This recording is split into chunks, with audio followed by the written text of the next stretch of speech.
Hello and welcome to episode 5 of The Main Headline, the news in context. The theme for this episode is, well, what else could it be? The current chaos in Britain, the riots and protests in the aftermath of the fatal stabbing of 3 young girls in Southport. And I'm going to start with this article in The Guardian. Grief, hate and healing. Southport picks up the pieces after a week of horror. So, obviously, this is an article that was published in the aftermath of the event, but just to kind of give some background. After the singing and dancing, there was screaming, and then silence.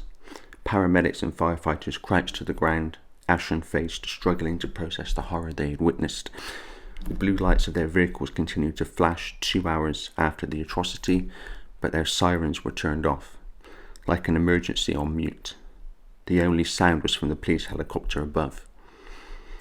Days later, Southport remains in a state of trauma. Many in the seaside town are struggling to come to terms not only with the barbarity of the attack, which left 3 young girls dead and several others in critical care, but also how its grief was so violently infringed upon only a day later. There is a sense of horror and disbelief, said the Reverend Mary Annie Kent, whose church, St. Philip and St. Paul in Wesley, is around the corner from the Heartspace, the yoga studio where the holiday club attacks took place. Kent, a Methodist minister, was speaking to The Guardian on the front line of Tuesday's riot, wearing her clerical collar when a masked man shouted in her face, "Don't let Muslims in, they need to fuck off out of our country." Horrified and shaken, she said, "I came down to pray for our Muslim brothers and sisters. This is appalling. This is not Southport."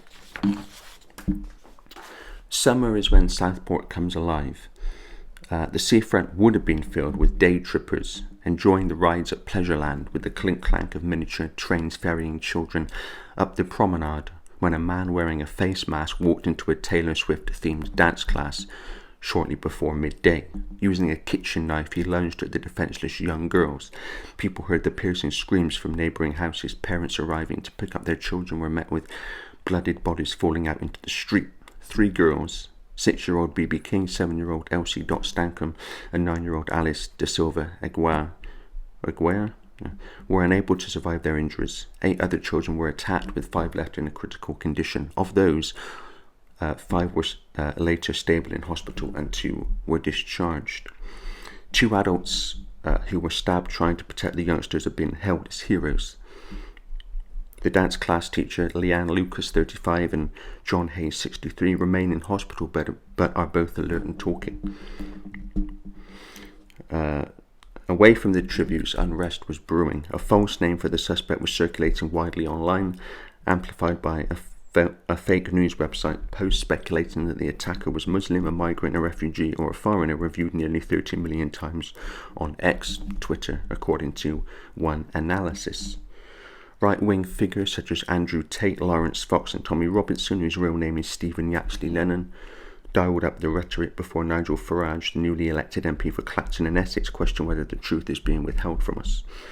A 17-year-old boy from the nearby village of Banks was arrested in connection with the attack, but the media were unable to identify him when he was charged with 3 counts of murder, 10 counts of attempted murder, and possession of a bladed article, as he is under 18. In an extraordinary move, a judge ruled that Axel Ruda Cabana, born in Cardiff to Rwandan parents, could be named as the defendant, largely to help dispel the disinformation. There have been signs of tension in Southport 24 hours after the attack, most notably in Banks. Residents made reference to the attacker's ethnicity. Some made anti-immigration remarks. These sinister undercurrents rose to the surface shortly before 4 p.m. on Tuesday when Keir Starmer, the Prime Minister, arrived to lay flowers at Hart Street to shouts of "How many more children will die?" and "Get the truth up." People were saying that Keir Starmer just looked totally robotic and devoid of empathy. But then, I mean, you could say that about presidents and prime ministers going way back. Yet, as pink balloons danced in the summer evening, plans for violence were afoot. Dozens of young men, many swigging from cans, were storming up St. Luke's Road in the direction of Southport Mosque. Cars packed the surrounding streets, hinting at the size of the crowd and that people had travelled some distance to be there. Detectives had known about plans for a far-right march for several hours, but its scale and aggression clearly shocked officers on the ground. A dozen officers, armed only with batons, were goaded and physically assaulted by the rioters. Within minutes, bricks, fireworks, plant pots and masonry rained down on 4 yellow police riot vans parked in front of the mosque. Inside, 8 worshippers were sheltering and felt the building shake from the ferocity of the violence. A brick was launched through a window of the mosque as rioters tried without success to get inside. By later that evening, one of the police vans was ablaze, prompting jubilation among the crowd.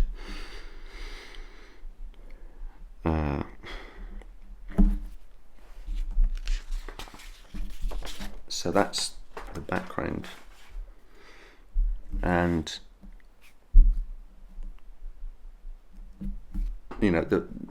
there's many points to make here, obviously, but one of them is, the far right rioters and protesters, or they're called far right anyway, the most extreme of them, give the impression that everyone challenging migration is the same.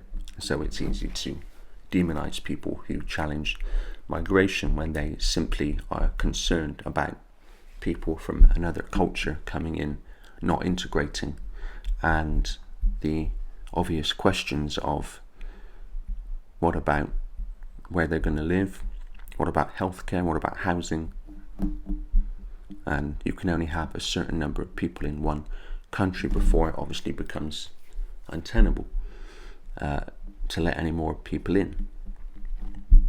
But of course, if you say that, you're called racist, and the far right thugs and protesters don't make it any easier for people who just are making those points and don't want to be violent in any way.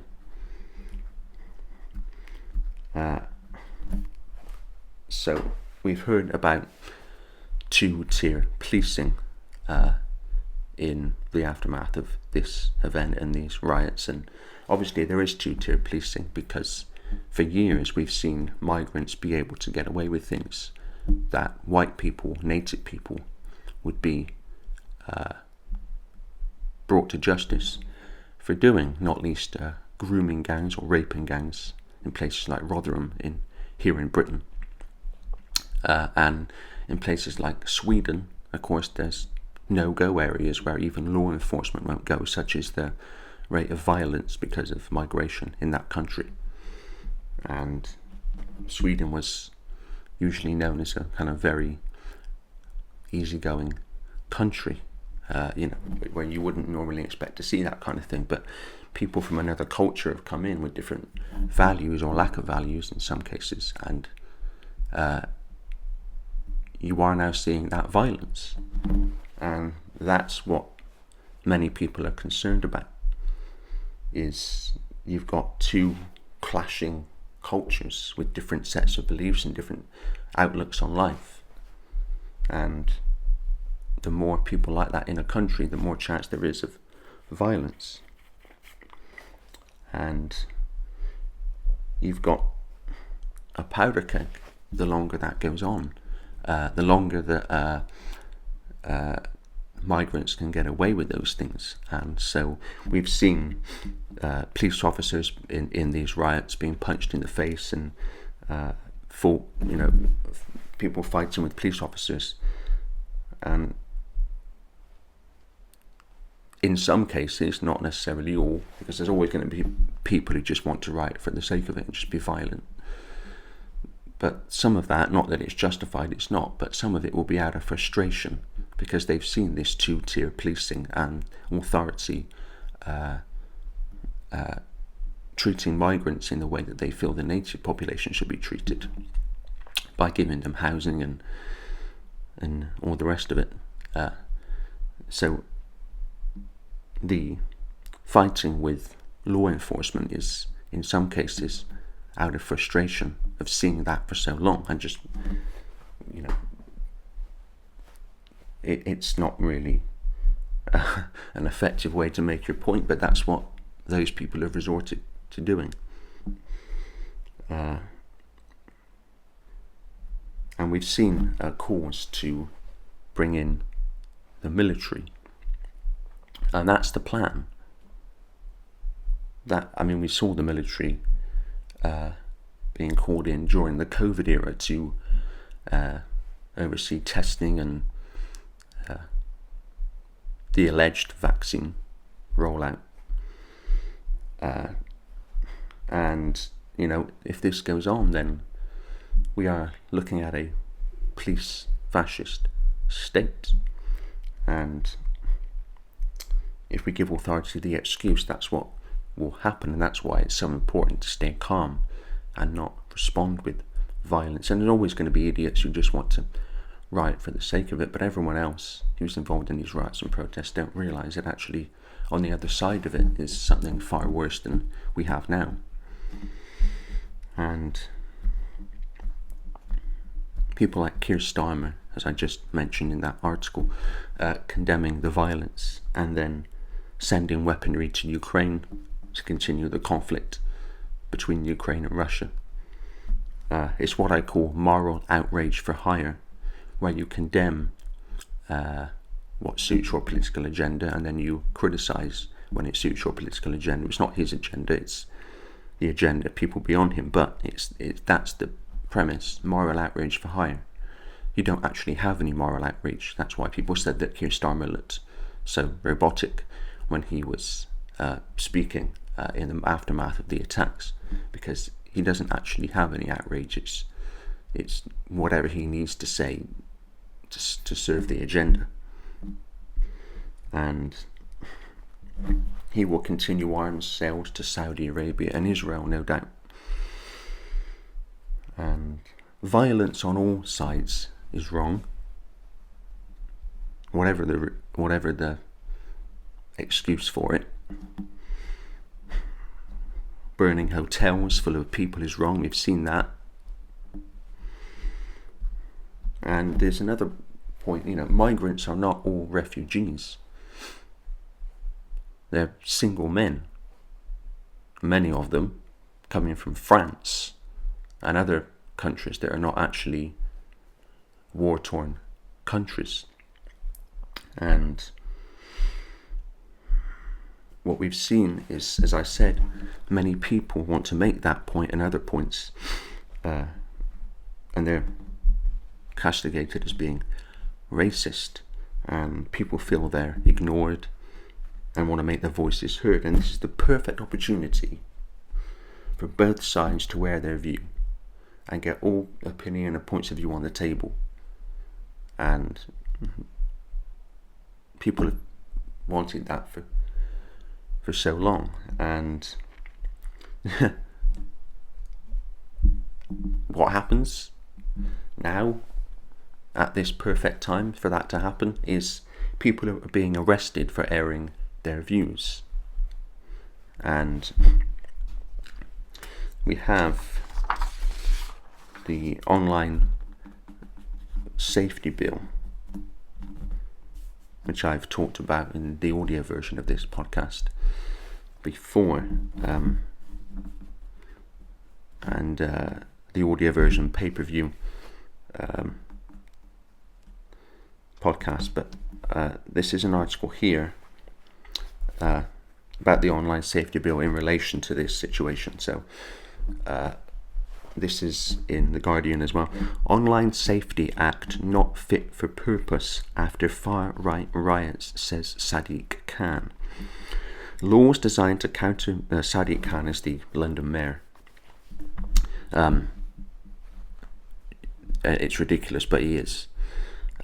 Laws designed to counter misinformation are not fit for purpose and must be revisited after the spread of online falsehoods contributed to this month's far-right riots, the Mayor of London has said. Sadiq Khan, one of the UK's most senior Muslim politicians, said ministers should act very, very quickly to review the Online Safety Act after the violent unrest in England and Belfast over the past week. There have been calls to hasten the Act's implementation. There's been riots in several cities since the attacks, not least Bristol, where I live.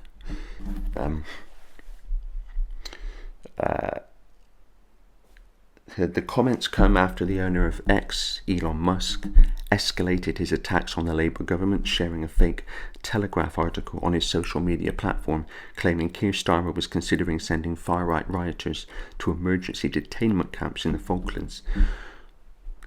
The article was first posted by Ashley Simon, a co-leader of the far-right group Britain First. The post, which Musk deleted after half an hour, prompted a spokesperson for the European Commission to say its investigation into X could take its handling of harmful content related to the recent England riots into account. Thousands of anti-racism protesters gathered across England on Wednesday, forming human shields to protect asylum centres, with the 100 far-right-led rallies anticipated by police largely failing to materialise. At least that's something. It followed a week of disorder across the country, whipped up by far-right activists online who falsely claimed that a Muslim immigrant was behind the mass stabbing in Southport that targeted children at a Taylor Swift dance class.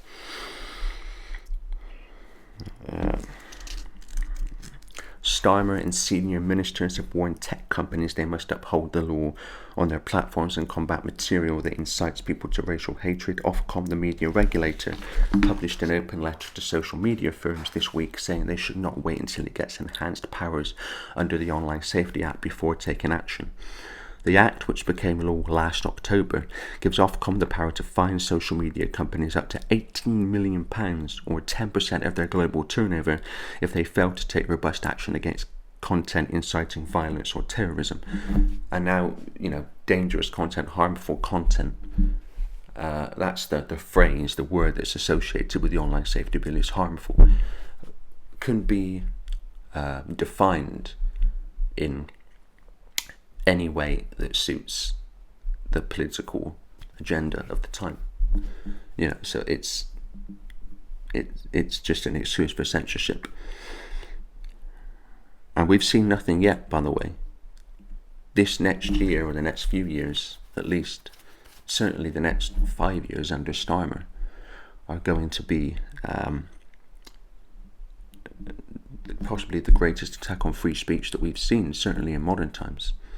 Which is why we need to stand up to it. Not with violence, but by just refusing to be silenced.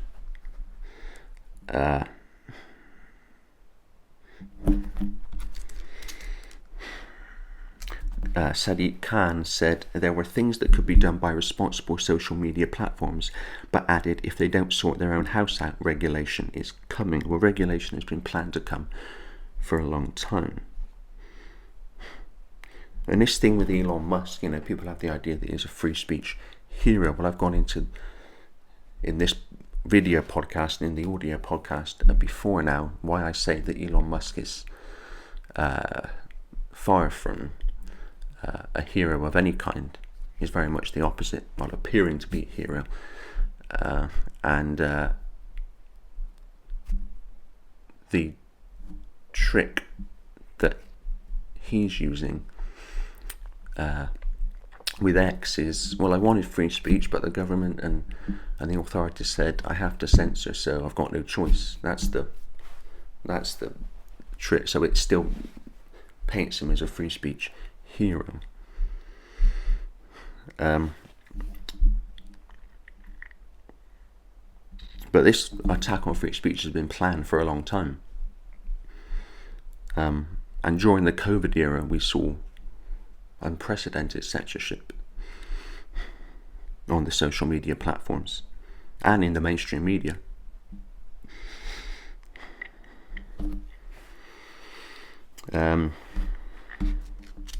Musk became embroiled in an online spat with Starmer this week after he suggested the riots in the UK meant civil war is inevitable.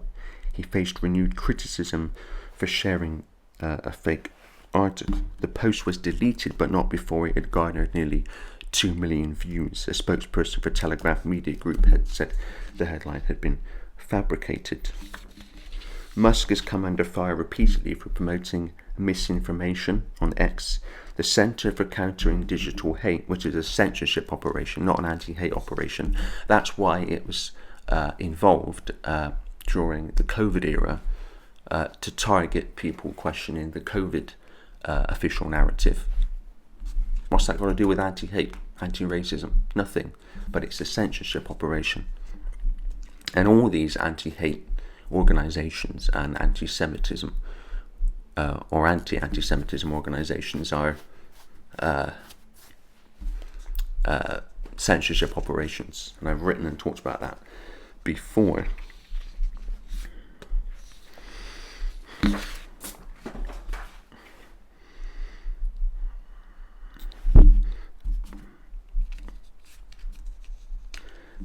Senior police officers stressed that 5,000 public order officers would still be on duty or on standby in case of further unrest. There are many potential events still being advertised and circulated online, and those intent on violence and destruction have not gone away. They've certainly been deterred, they've certainly received a message from communities, but there's no complacency at all in our mind that we need to be prepared for the days and particularly the weekend ahead. Well, that was before some of the riots that have happened since. So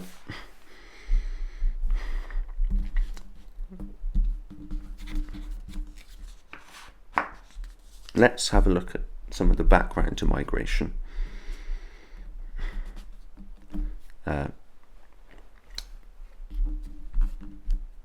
Okay, so the woke mentality is massively in favour of migration, and the Labour Party are a woke party, so they are massively in favour of migration as well, so they're certainly not going to take any action to crack down on it. They crack down on free speech but not migration. They'll crack down on free speech questioning migration but not migration itself.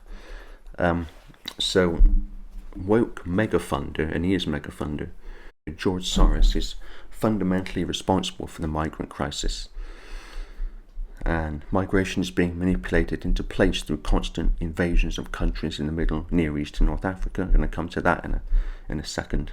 An article in the Daily Mail from 2017 entitled "Charities Pay People Traffickers to Ferry Migrants" reveals another way migration into Europe is being encouraged.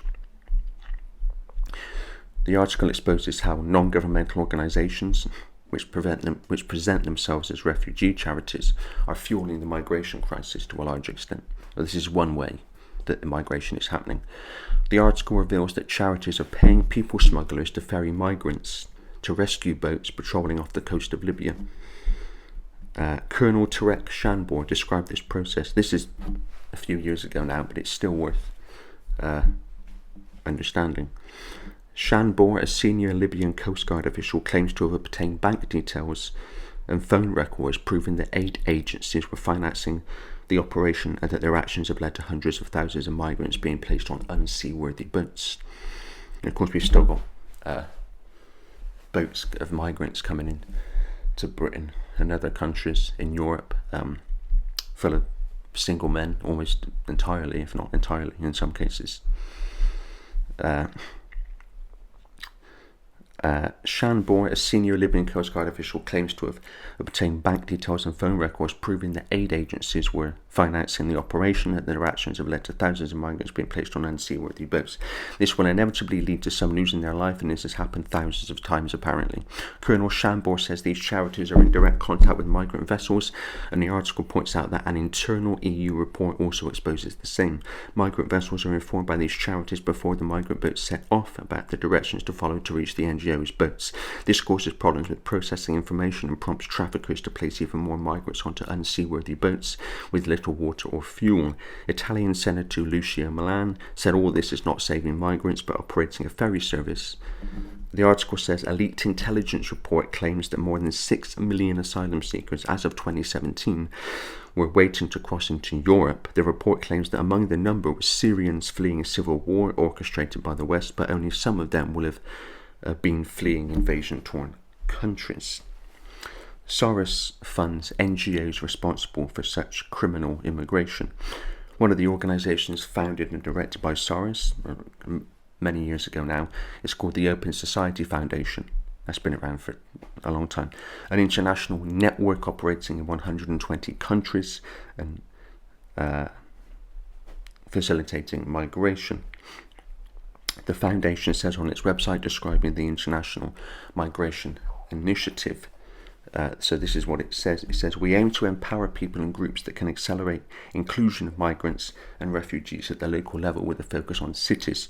This includes involving cities in national, regional and global policy making, promoting innovative solutions to integration challenges at the city level, bringing individuals with migrant and refugee backgrounds into city administrations, and nourishing welcoming movements in communities and university settings. There's a reason they want migrants in cities, and I've talked about that before.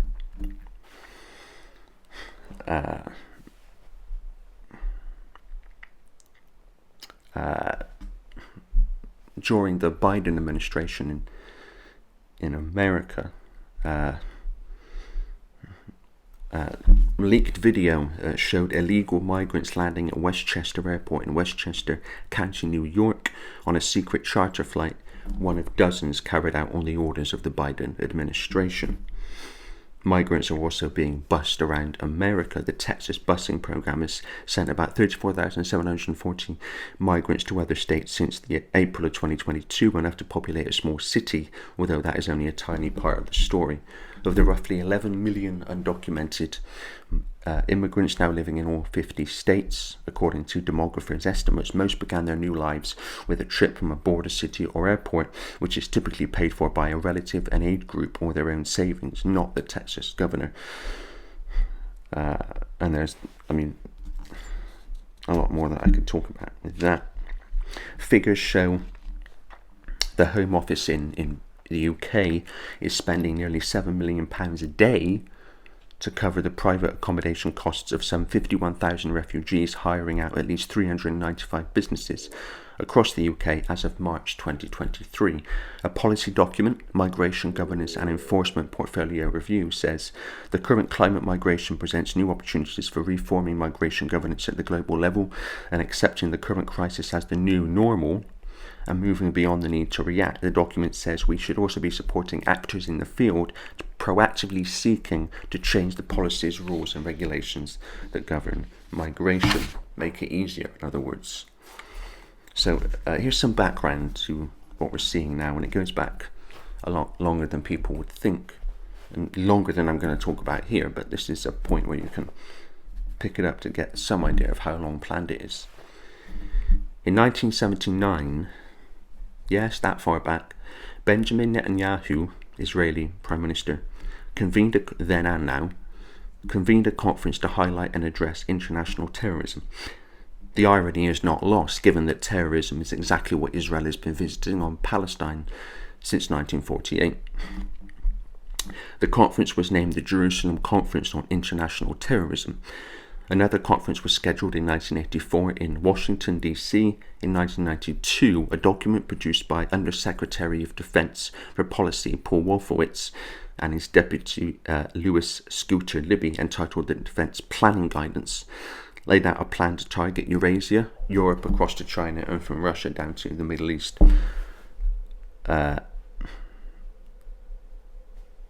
Zbigniew Brzezinski, Jimmy Carter's national security advisor, has written and talked about the need to target Eurasia. The document also highlighted potential scenarios including countries with weapons of mass destruction, including Iraq and Afghanistan, as primary case studies.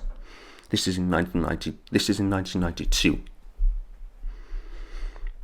The document was rewritten after being leaked to the public through the New York Times. The revision of the document was overseen by the US Secretary of Defense Dick Cheney, Vice President at the time of 9/11, and Chairman of the Joint Chiefs of Staff Colin Powell, Secretary of State at the time of 9/11.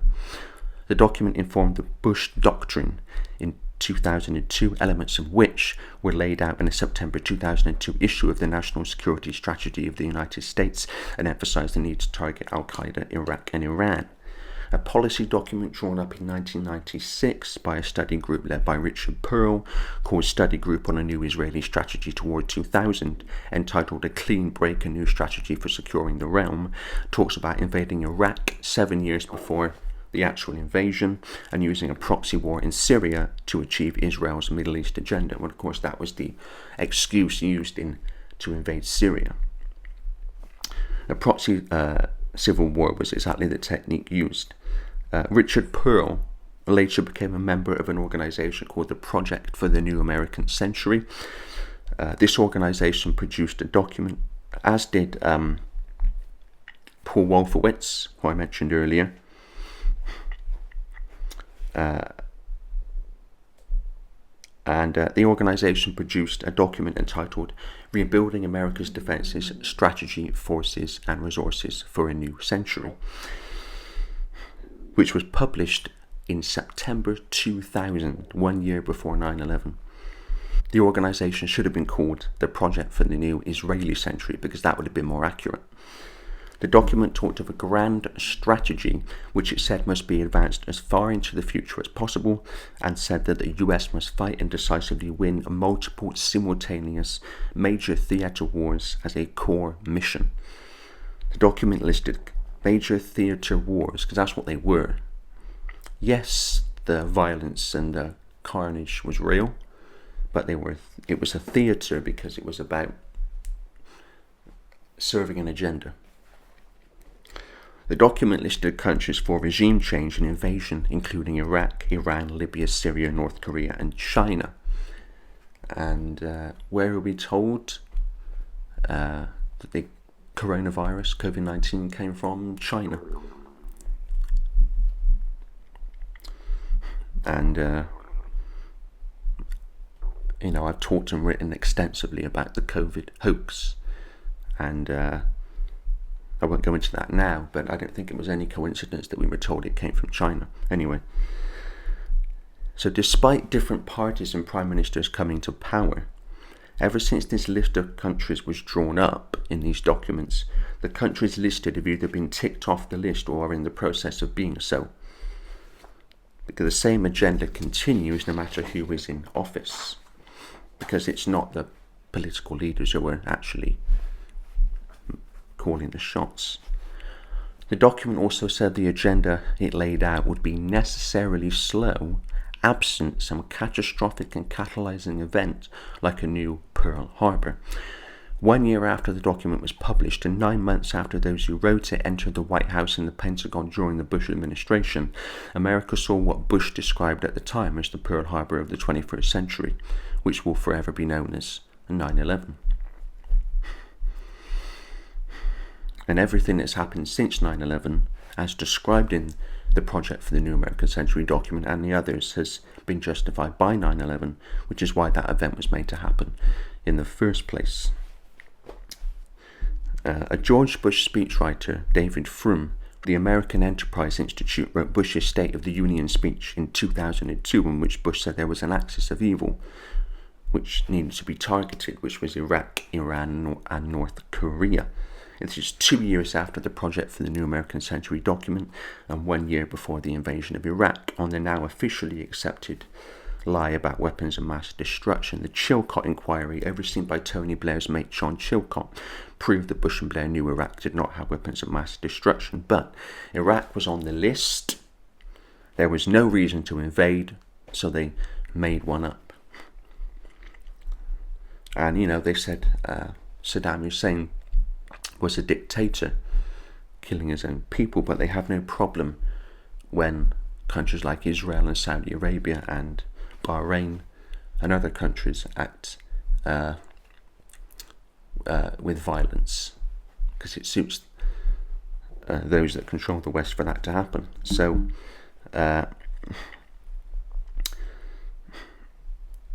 this is all long planned. The invasions, the migration, what we're seeing now, it's all been long planned. And the alternative media on the internet one, the best part of it anyway, conspiracy theorists on the internet have been talking about this for a long time and been pointing this out for years. That this was the plan and the background to what I'm talking about now. So the Project for the New American Century document says that American armed forces are the cavalry on the new American frontier. Key allies like the United Kingdom, the dynamic duo again, are the most effective and efficient means of exercising American global leadership. it's not really America, but that it's Israel to a large extent, and that which controls Israel, which I've talked about before. The US has for decades sought to play a more permanent role in Gulf regional security. While the unresolved conflict with Iraq provides the immediate justification, the need for a substantial American force presence in the Gulf transcends the issue of the regime of Saddam Hussein. They just wanted an excuse to get in there. It is time for the presence of American forces in Southeast Asia. This could lead to American and allied power, providing the spur to the process of democratization in China. The late Robin Cook, former foreign secretary in this country, explained how Al-Qaeda came about in this quote: "Throughout the 80s, bin Laden was armed by the CIA and funded by the Saudis to wage jihad against the Russian occupation of Afghanistan. Al-Qaeda, literally meaning the database," people think Al-Qaeda is like some kind of Muslim religious term. It's not. It means the database. Why? Because, as Robin Cook says, it was originally the computer file of the thousands of mujahideen who were recruited and trained with help of the CIA to defeat the Russians. These terrorist organizations are created by the West to justify what the West wants to do in terms of foreign invasions and increased surveillance and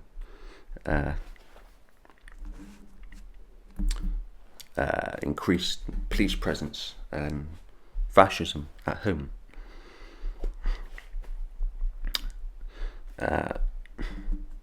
When 9/11 was planned and orchestrated, obviously a villain needed to be blamed and demonized in the public mind, and Al-Qaeda and bin Laden suited perfectly. When Al-Qaeda invaded Libya, and they were on the rebel side fighting former leader Gaddafi, they were said to be the good guys, and the same in Syria. Whatever suits the West is what we're told at any point.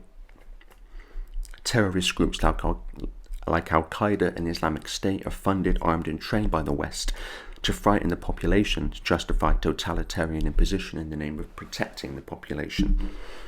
And if you go high enough, authority don't give a damn about the people. Government doesn't give a damn about the people. So when they tell you they do, there's something in it for them that's against your interests.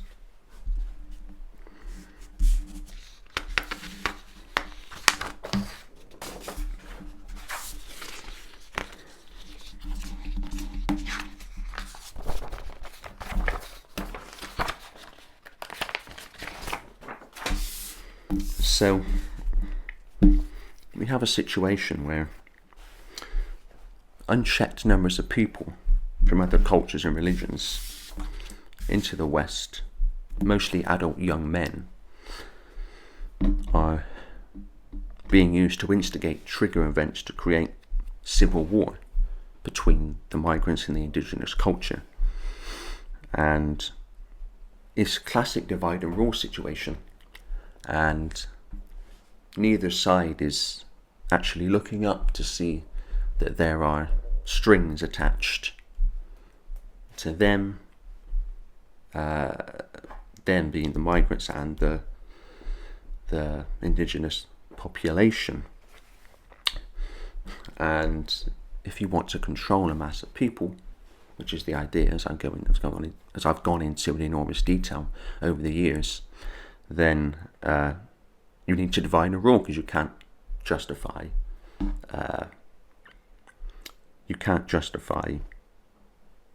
or even achieve controlling people in a situation of harmony.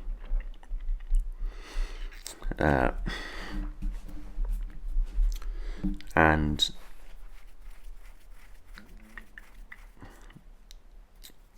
you know, it's not just about the indigenous population respecting the migrants. The migrants need to respect the indigenous population. And, you know, if they want to live here, they need to respect our culture and our view on life and how we treat people.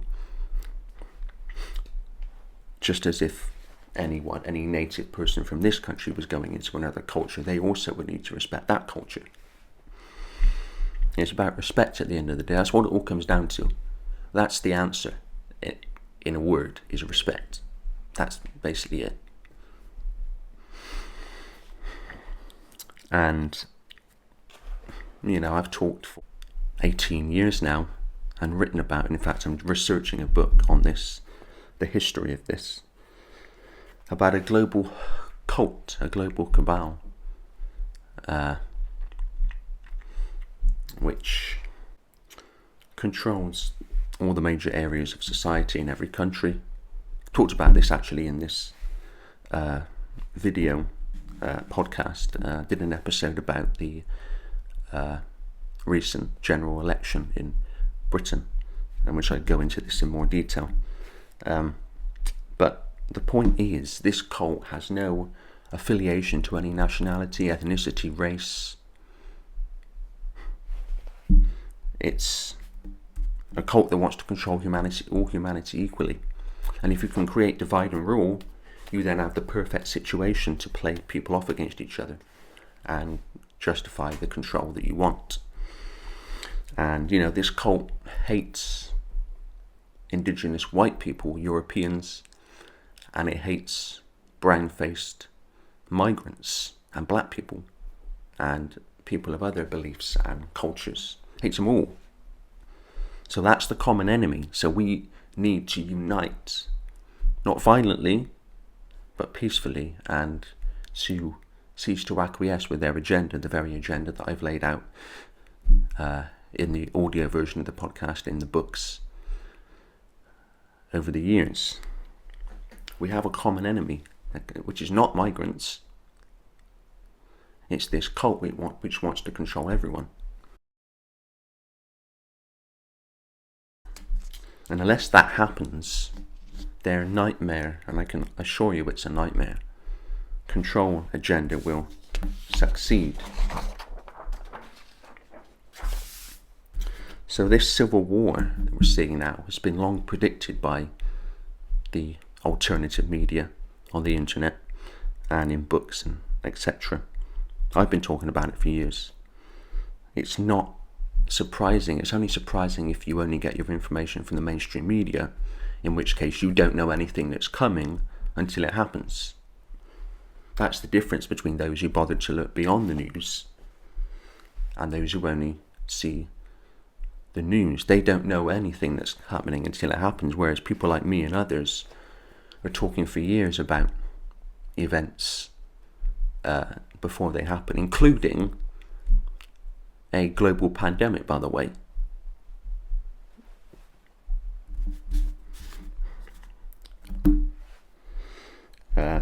So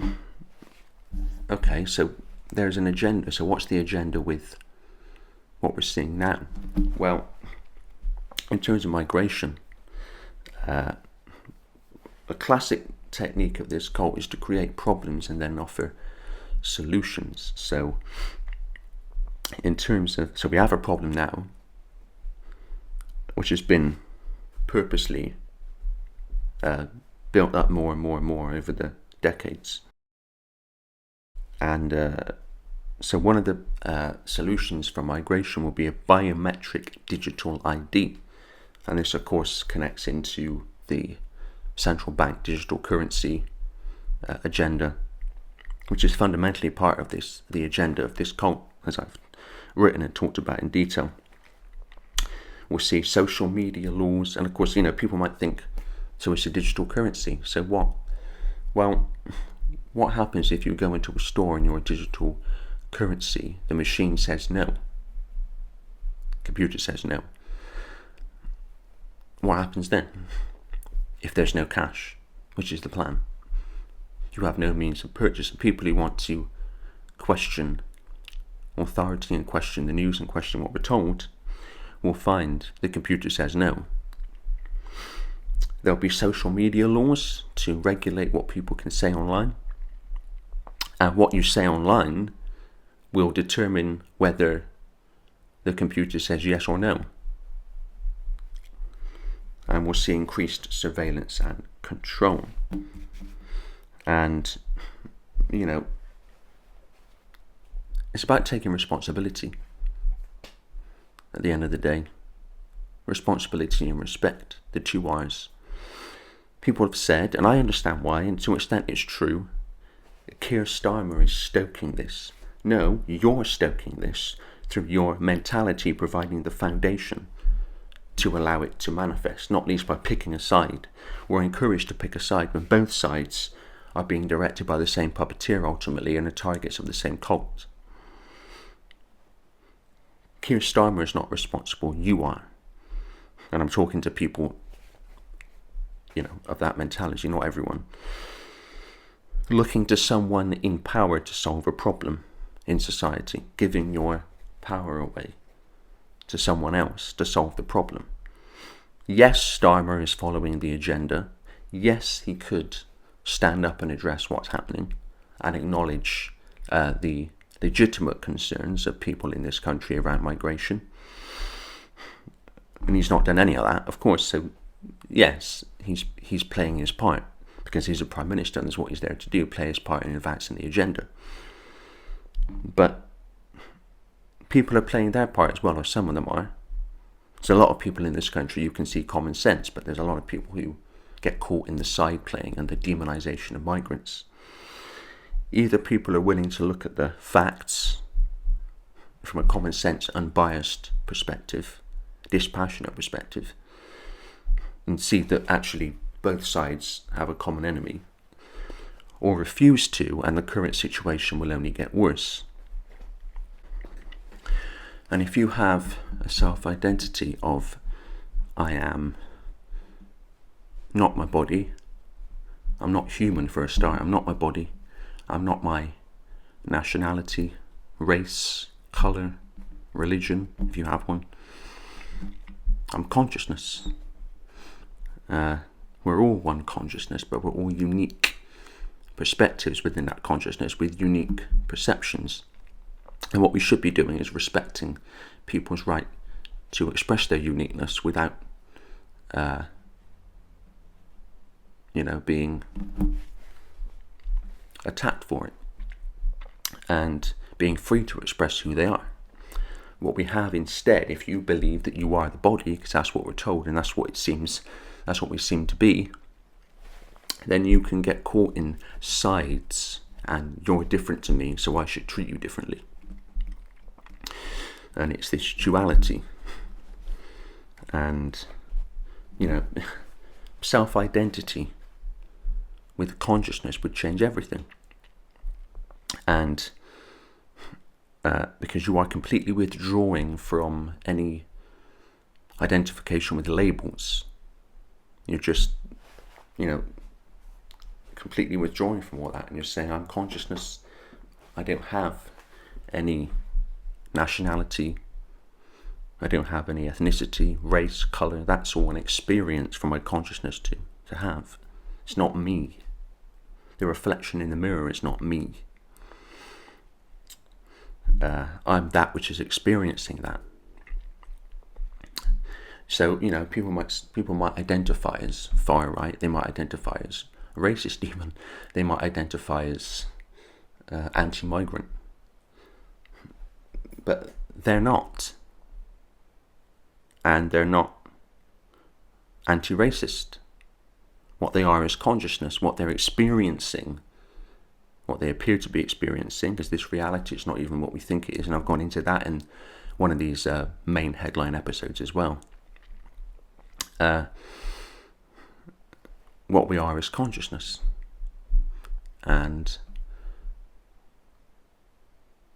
when you come from that perspective, you have respect for everyone, because you realize they're the same consciousness as you anyway. And we need to come together. And as I said just now, either we do, from a point of view of respect and understanding that ultimately we're all in the same boat. Not a migrant boat, but a boat. And if we do, then we will live in a world of respect, just by definition. If we don't, then we'll live in a world of chaos and conflict and control. It's just a choice, and it's about time we made it. Thank you for watching.